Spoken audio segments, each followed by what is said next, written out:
Une autre définition d'une bonne œuvre, c'est une action charitable faite envers le prochain, pas faite envers toi. Tout ce que tu fais pour toi, ce n'est pas une bonne œuvre. C'est lorsque tu fais pour quelqu'un d'autre, lorsque tu fais quelque chose pour quelqu'un d'autre, mais dirigé par l'amour, pas par la stratégie. Parce que maintenant, il y a des gens qui pratiquent des bonnes œuvres par stratégie. Je l'aide pour qu'il m'aide demain. Je l'aide pour la visibilité. Je fais ça pour avoir la crédibilité. Je fais ça pour avoir des likes, des abonnés, des vues. Je fais ça pour avoir des soutiens du gouvernement. Je fais ça pour qu'on puisse soutenir mon ONG et comme ça, je vais m'enrichir. Ça, ce ne sont pas des bonnes œuvres. Une bonne œuvre est une bonne œuvre lorsque tu le fais par amour, c'est dire de manière désintéressée. Tu ne t'attends à rien du tout. Chaque fois que tu t'attends à quelque chose, ce n'est pas une bonne œuvre. Une bonne œuvre est une bonne œuvre lorsqu'il y a l'amour, une motivation d'amour. C'est que les parents font pour leurs enfants. Lorsque je nourris mon enfant, je ne m'attends à rien du tout. Je ne m'attends même pas à ce qu'ils me disent merci, ni qu'ils m'aident un jour dans la vie. Je n'attends rien du tout. C'est ça une bonne œuvre. Lorsque tu aides un aveugle sur la route, il n'y a pas de caméra, il n'y a pas de micro, il n'y a pas de photo, tu lui donnes et tu t'en vas et lui aussi s'en va. Et des fois même il oublie de te dire merci. Ça c'est une bonne œuvre. Mais lorsqu'il y a de la stratégie derrière, lorsqu'il y a une visée derrière, lorsqu'il y a un but égoïste derrière, ce n'est pas une bonne œuvre. Comment quelqu'un peut se sacrifier, peut donner tout ce qu'il a, peut même donner toute sa vie sans amour? Oui, on peut faire cela par orgueil. On peut faire cela par vantardise. On peut faire cela même par compétition. Une bonne œuvre est pratiquée dans l'amour. Et l'amour ne s'attend à rien. À rien. Je t'aime, point barre. Que tu m'aimes, que tu ne m'aimes pas, je t'aime. L'amour n'a pas besoin d'être aimé pour aimer. Je répète, l'amour n'a pas besoin d'être aimé pour aimer. Souvent, nous pratiquons les bonnes œuvres envers des personnes que nous aimons, envers des amis. On aide facilement un ami, on aide facilement son père, on aide facilement sa mère, on aide facilement son frère, sa sœur, on aide facilement un ami qui nous a aidés, on aide facilement un proche. Mais dans la pensée de Dieu du prochain, le prochain, c'est tout être humain. Ton prochain, c'est tout homme créé à l'image de Dieu et à sa ressemblance. C'est celui-là ton prochain. Regarde ton voisin, c'est lui ton prochain. Même si tu ne connais pas son nom ni son adresse, c'est lui ton prochain. Regardez, la parole de Dieu nous parle de cet homme qui a été tabassé, qui a été laissé au bord du chemin. Des hommes spirituels sont passés par là, le lévite est passé par là, le sacrificateur aussi est passé par là.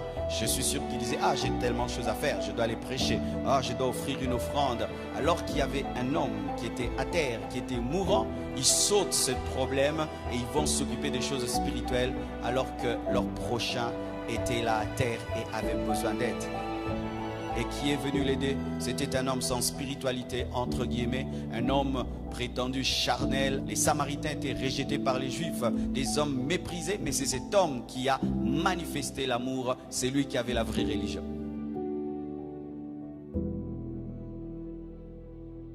Ton prochain, c'est ton ennemi. Faites du bien à vos ennemis. Donnez à ceux qui ne vous donnent jamais. Donne à ton frère qui ne te donne jamais, à ta soeur qui ne te donne jamais. Un jour tu as eu un grand problème, jamais il a refusé de t'aider. Va faire du bien à cette personne. Ton prochain, ce n'est pas seulement ton ami. Ton prochain, c'est aussi ton ennemi. Ton prochain, ce n'est pas seulement celui que tu connais, c'est celui aussi qui est lointain, même un étranger. Je remarque souvent que nous faisons du bien à des personnes que nous connaissons, mais rarement à des étrangers. Alors que les personnes qui ont pris soin des étrangers ont reçu des anges sans le savoir. Mes frères et sœurs, j'ai connu des temps très très difficiles dans ma vie. Et je vous assure, ce sont des personnes qui ont appliqué cette parole, qui ont été pour moi vraiment des sources de consolation et de paix. Saluez, saluez. Salue ta femme dès le matin. Salue ton mari dès le matin. Salue tes enfants. Salue tes parents. Le sourire matinal. Tu sais qu'un simple sourire peut changer une journée. Change la journée de ta famille. Change la journée de ton mari. Change la journée de ta femme. Souriez aux autres. Des petites choses comme ouvrir la porte. Aider. Dans les petites choses.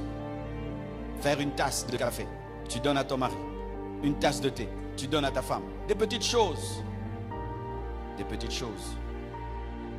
J'ai remarqué ceci, que ceux qui sont égoïstes dans peu de choses sont aussi égoïstes dans des grandes choses. Si dans le peu que tu as, tu ne partages pas, même quand tu auras des millions, tu ne partageras pas. Ne dis pas non, je ne partage pas parce que j'ai rien. Non, tu as déjà un mauvais cœur. Je connais des gens, il n'a qu'une seule banane, il va la partager. Il va partager une banane. C'est un plaisir. Mais toi, tu ne partages pas la banane. Même quand tu auras tout un régime, tu vas le bouffer.